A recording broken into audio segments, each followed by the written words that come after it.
It's now time to introduce our dynamic keynote speaker, Sam Penny, who believes anything is possible and hasn't let anything stand in his way. He's overcome some of his biggest fears to excel in life, including being the first person in the world to attempt swimming the English Channel in winter.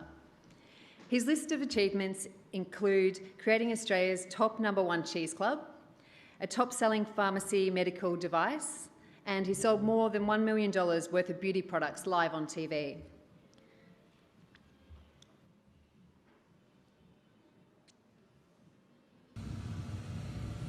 All set, all ready to go.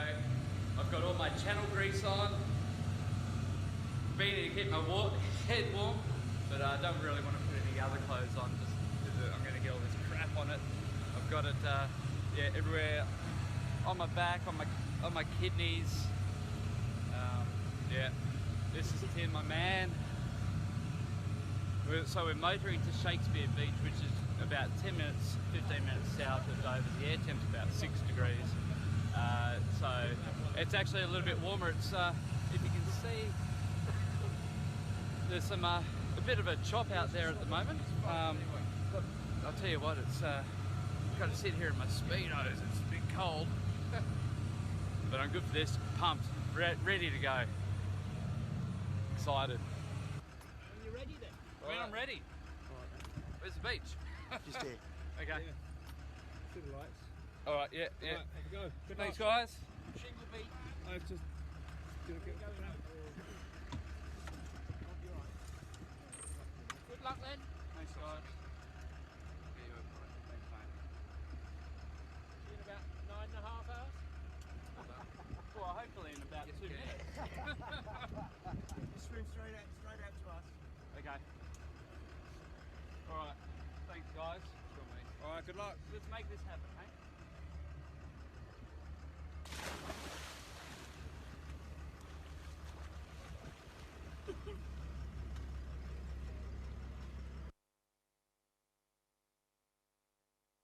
Much more to this story. Sam has proven time and time again that everything is possible if you have a passion for it. Let me introduce Sam Penny. Thank you very much, Anita. Far out, it still gives me goosebumps when I watch that. And I think the first part, it was only about 10 degrees in that water, but that was only last December. It's unbelievable that only just such a short time ago, it feels like a lifetime, 2019. I'm coming to you from Queensland. Our borders are shut, just like many others around the country. And I certainly wish I was there at Beauty and Spa Insiders. Such a shame that I can't be there in person. But what I want to share with you today is how you can be in a situation like that where you are the first person on this planet to be taking that next step. See, that swim was the very first time anybody in history had attempted to swim the English Channel in winter. It was December, it was the 4th of December. And quite a few things came together to make that happen, which I'm going to share with you today. But the most, I think for me, the most exciting part was when I jumped off that boat and I swam the 100 meters to shore. It was 4 a.m. I climbed up the shores of England and I turned around and looked out into the pitch black towards where France was meant to be, and knowing that not one person had taken that next step, and I was truly the first person in the world to take this next step. So my journey actually starts about 6 years ago when I actually took up swimming. And I took up swimming because I had a really bad back. The medal haul there, as impressive as it looks when you're in masters racing, you get to pick your races. And I think sort of from a competition point of view, always try and find the place where either you're going to be better than everyone or the competition isn't as stiff. And I think from a business perspective, it's always a great way to go. But I just felt that, how could I follow a black line up and down, but I needed something to aim for. And as weird as this photo looks, this was actually my inspiration for swimming the English Channel, because I actually swam it in 2018, and it was summer back then, certainly a lot warmer than last December. But the reason I gained the confidence, I was good in a pool. I was good at swimming just 50, 100 meters, but I just thought to myself, what would it feel like to try and go and swim 34 kilometres from England to France? What would that feel like? And what would it take for me as a person, mentally and physically and logistically, to make this happen? And I reckon I watched every single YouTube video there was on English Channel swimming, but it was this one. This bloke, the tall brunette, that's David Williams. Many of you may know him from Little Britain. This guy actually swam the English Channel a couple of years before I did. And I thought, bugger me, if a bloke like this can swim the English Channel, so can I. And quite often all we need is just a little bit of inspiration. Just go, if they can do it, I can do it as well. And yeah, I can't believe I took my inspiration from this guy, but he was even actually faster than me when we swam it. So leading up to it, I realised though, going from 50 metres to 100 metres in a pool is a lot different to swimming 34 kilometres. So the first thing, this year, I had to try and get some cold water acclimatisation, because the channel, even in summer, can be 15, 16 degrees. Being a Queensland boy, it's always nice and warm here. The ocean, even in the middle of winter, doesn't drop below 21. I knew that I really had to start getting some cold work done. So I found a coach, a guy called Trent Grimsey. He actually holds the world record for the English Channel, and he made me go down to Melbourne to do a cold water camp in April 2018. And far out, it was one of the hardest things I've had to do, because swimming 4 hours in cold water, I'd never experienced anything like it. That bottom right photo there, that was swimming in the dark, because we had to learn how to swim in the dark, because pretty much all people who swim English Channel do have some nighttime swimming. And this was a day where we had a massive storm come through. Everybody got pulled from the water because we had hailstones the size of golf balls coming down on our backs. It was unbelievable. But that's Melbourne for you. Can we play the next video, please? See you next time. All right, Ange? Yeah, wait, guys. Ready? Ready? Yeah. Alright, see you boys. Here he goes, off to the beach for his start. Righto, James. Woo-hoo! Take it back, Timmy. Shake it back!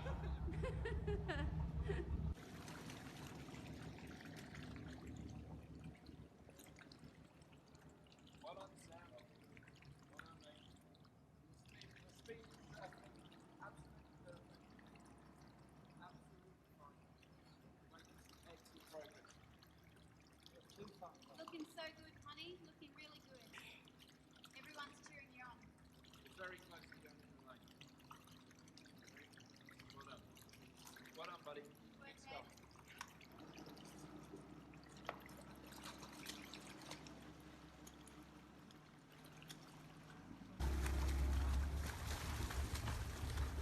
Sam's just gone past 10 hours.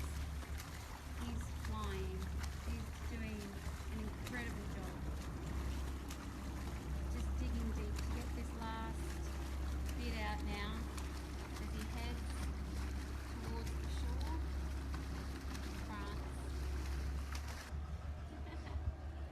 He did it! He did it!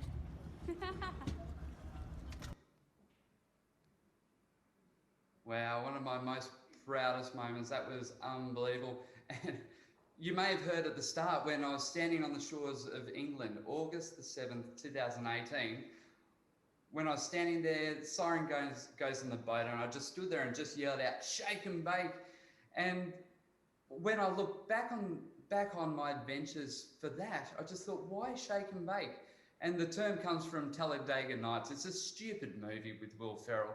But in actual fact, I think what it is shake and bake. It's, you put ingredients in a bag, put your meat or your veggies in, shake it up, and then pop it in the oven, and you get the same good result each time, every time. And that's how I felt with the start of that.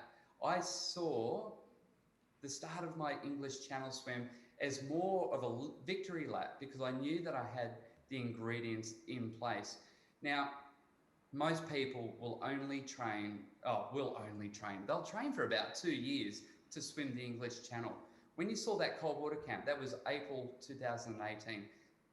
A week after that was when Trent Grimsey called me late one night on a Friday night. It was 9 p.m.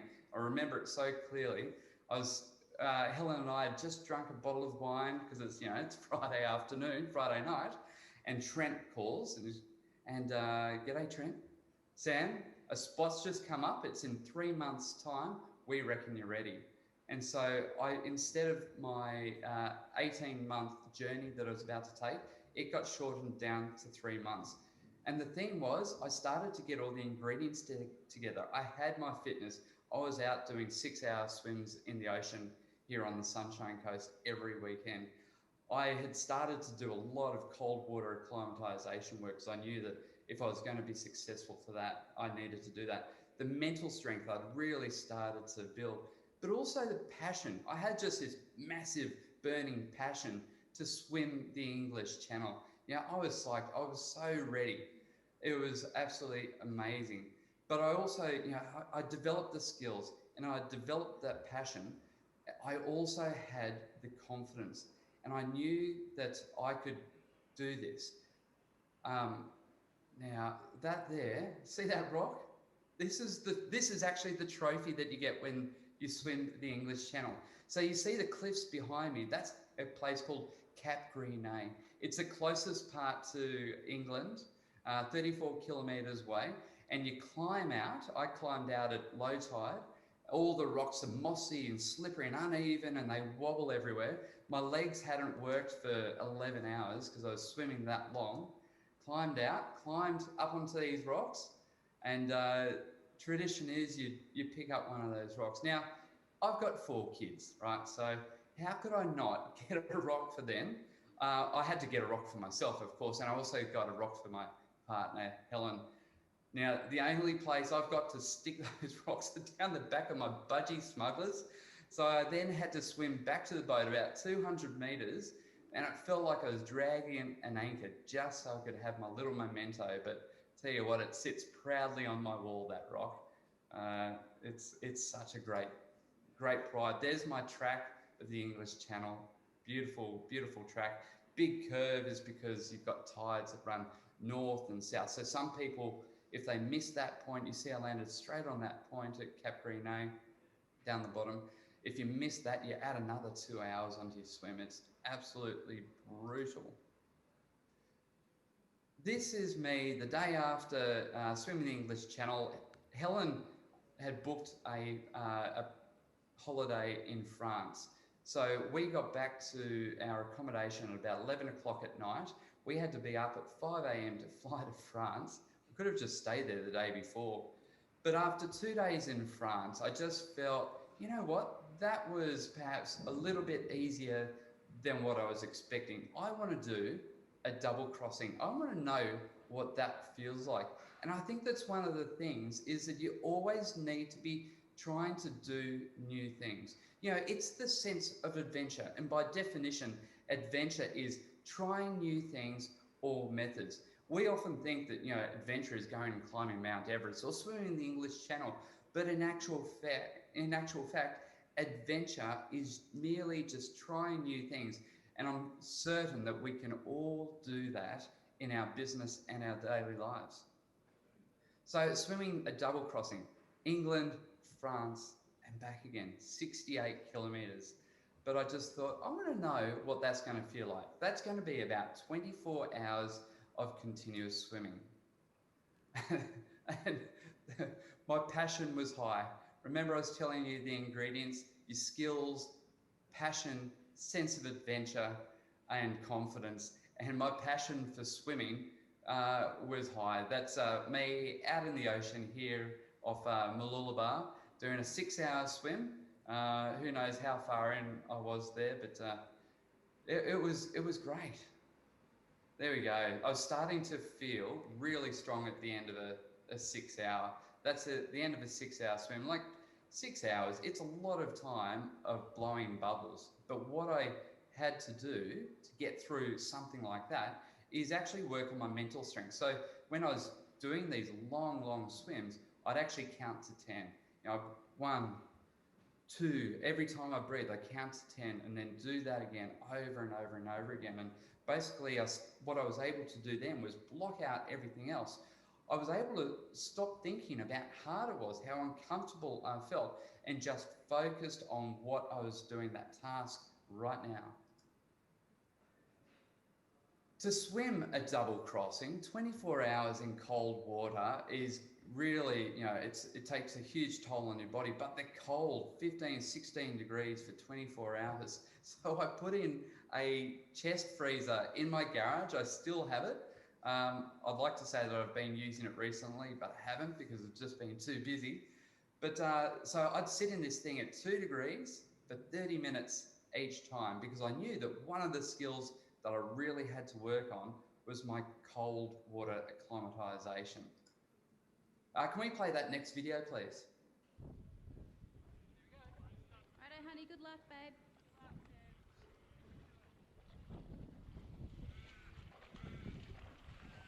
Shake and bake.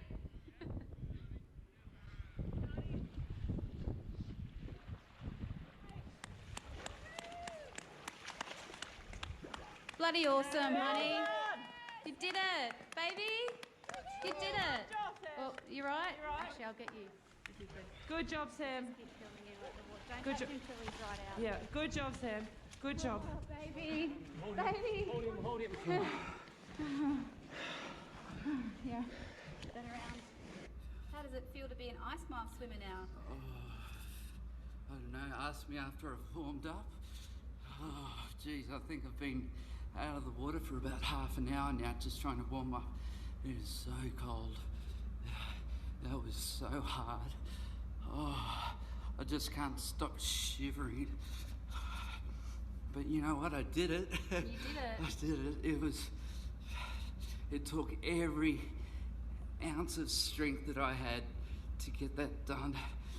And to be out there swimming here at Lake Krakenbach, and there's snow coming down whilst I'm swimming, and every breath I took, I'm looking up at snow-covered mountains, just thinking how stupid this was. It takes so much preparation to be able to do it, so much, I guess, mental strength to just keep fighting through. Oh my God, it's so cold. Far out. All right, now everybody can call me crazy after watching that, because that certainly was bloody difficult. So that was an ice mile, 1,600 meters. The water was 3.9 degrees. The air temp was -2.2, and it was snowing while I was swimming. It seriously took me 1 hour to stop shivering after that. And the reason I did it was because I wanted to work on this cold water acclimatization, you know, so that I could swim a double crossing of the English Channel. But it was almost like a byproduct. I thought, what would happen if I went and tried to do this? So I was the 6th Australian to do that. Turned out to be actually the 12th fastest in the world. And still to this day, one of the hardest things I've ever done. And it's certainly something that I dissuade anyone from doing, because it's crazy. One of the other things that I had to work on and build my skill in was mental strength, and the sense of trying to do something new. I thought, how about if I be a runner? So that ice mile, that was 2 months prep. Only a month after the ice mile, I then had to lose a bit of weight, get into some running. So I ran for 2 months, and I did a 14-hour run, 87 kilometres. Turned out to be about 66 kilometres further than I'd ever run. But what I wanted to do here was to take my body as far as I possibly could and try and get my mind to fight through that pain, to see what happens out the other side. because the only way we can get better is to continually push ourselves, to try and sort of, when we put barriers in our mind, to try and get to the other side. So here I had been working on my skills to swim this double crossing. I on an ice mile, I was doing a lot of swimming, a huge amount of swimming, sitting in my chest freezer like that. My confidence was really strong, really strong. Sense of adventure, yeah, I think I certainly had worked on that skill of a sense of adventure. But in October last year, Helen and I were down in Brisbane in a hotel, and we're sitting in bed, and Helen knows if I've got something on my mind. She goes, right, something's on your mind, you're planning something, aren't you? No, I'm not, no. No, you are, come on, let me know, what is it? What is it? Well, I went on to into the records for the English Channel, and the latest someone has ever swum the English Channel was the 4th of November.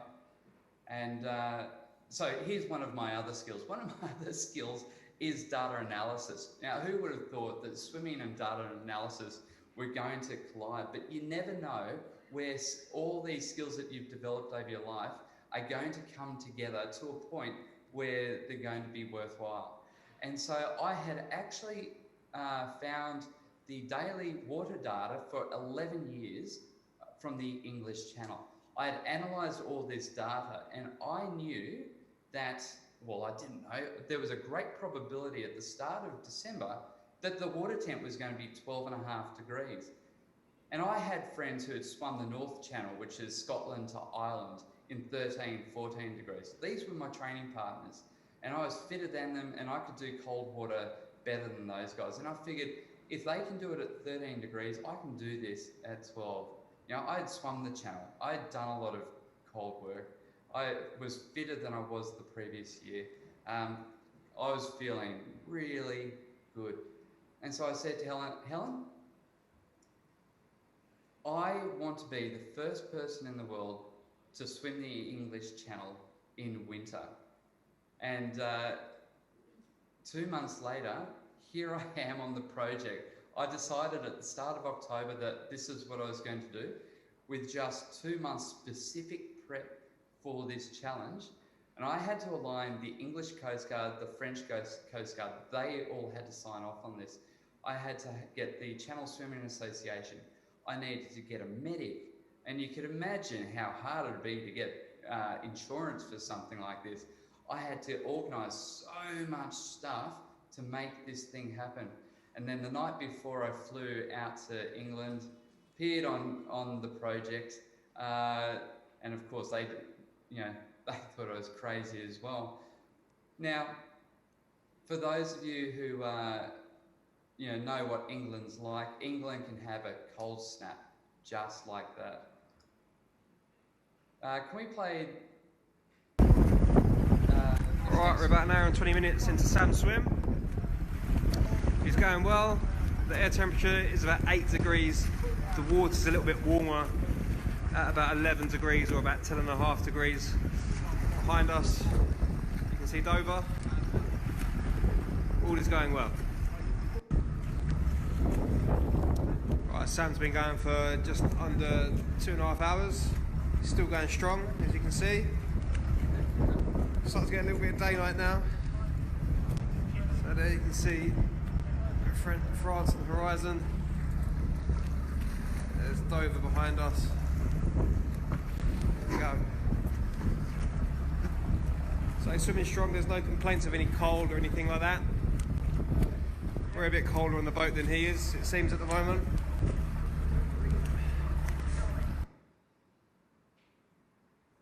Wow. So when he said that everyone on the boat was colder than me, I think that was actually true. They were in ski jackets. They had about 3-4 layers on. They were in ski pants, big thick beanies, and they also had their hoods on. There I was in the English Channel in just a pair of Speedos. Now, I landed on the 1st of December into Heathrow, the water temp was 12.5 degrees, just as I had predicted. But I landed in the middle of a cold snap. And that temperature between the 1st and the 4th of December dropped down to 10 degrees. The air temp had actually warmed up to about 6 degrees, 8 degrees by the time the sun started to come up. The water was extremely rough on that day, but rather than thinking this is going to be too hard, we're not prepared for 10 degrees, I just thought, let's see what happens. Let's see what happens at 10 degrees. Now remember that there was no precedence to this. Nobody had gone before me, and we just wanted to see what was going to happen, because I knew that as soon as I took the step off the shores of England and dived into the waters of the English Channel, headed towards France, I knew that I was going to be that first person. I was making history and setting a precedence. And look how beautiful this sunrise was. I had 3 hours of darkness swimming, and it's swimming in an ocean in the dark is so hard. Luckily, in the English Channel, there's no sharks, because I would never try this here in Australia. But this image here is actually the point at about 3 hours where I knew everything started to go pear-shaped for me. Because this image here was this glow, and I still remember it. It was so beautiful, but it was up in the north. Now, being in the northern hemisphere in winter, you'd expect the sun to be coming up in the south. And so for 20 minutes, I could not work out what this bright orange glow was. And to be honest, I actually thought it was a nuclear reaction in France. Then all of a sudden, after 20 minutes, pop, up came the sun. And that was the moment when I realised that I was starting to get a little bit, sort of lose my mind a little bit, and hypothermia was starting to kick in. I was having waves constantly breaking over my face because it was so rough. I was starting to take on a lot of water. I felt, to be honest, like I was beginning to drown. And I had a moment where I just thought, well, I've still got 8 hours of swimming. I can feel hypothermia. I could feel mentally I wasn't there, but I also recognised that I've got 4 kids to go home to. Now, I could have pushed on to 5 or 6 hours, but still have the same result. And rather than risking my life, I decided to call it quits.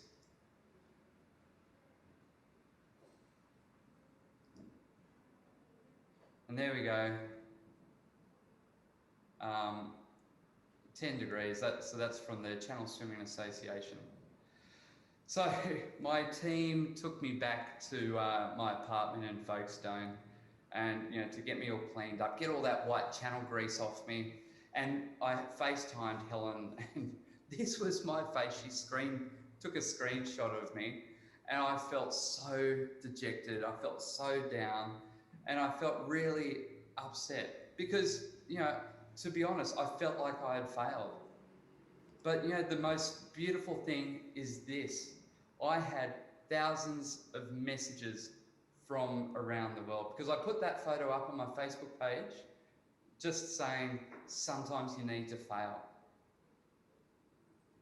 And all of a sudden, over the next 5-6 hours, as the whole planet seemed to wake up, I had about 1,000 messages flood in from people all over the world, just telling me how inspiring it was that I got out there and that I gave it a go. I had people in the US sharing photos of them hopping into a lake which was 10 degrees because I had done it. When I came back here to Australia, went to pick up my kids, I had parents bringing their kids over to meet me. And this is how powerful it is. We think that we fail, but we only fail if we don't give something a go. Because if you actually give something a go and it doesn't work out, what happens? Look at it. That is the perfect example of what's going to happen.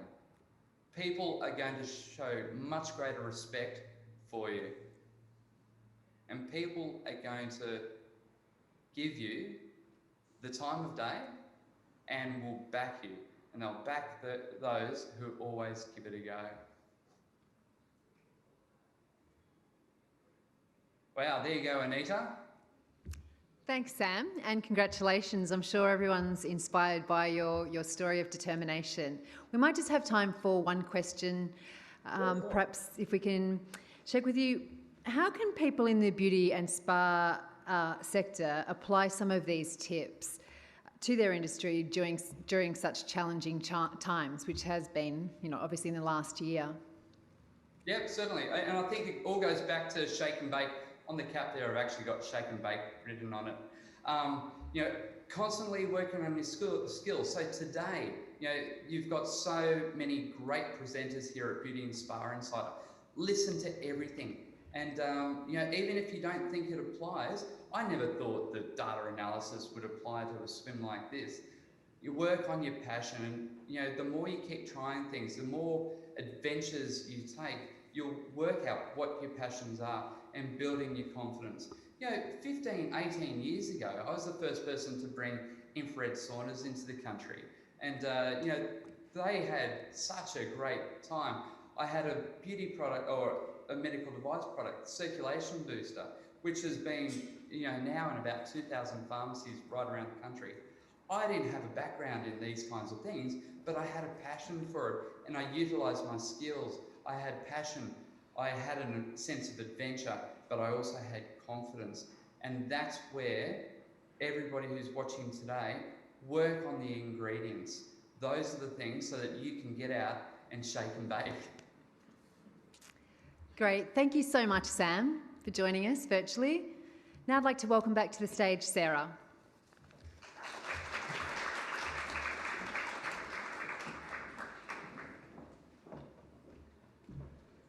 Such a great presentation, and I know that we can all relate to what Sam had to say in various different ways.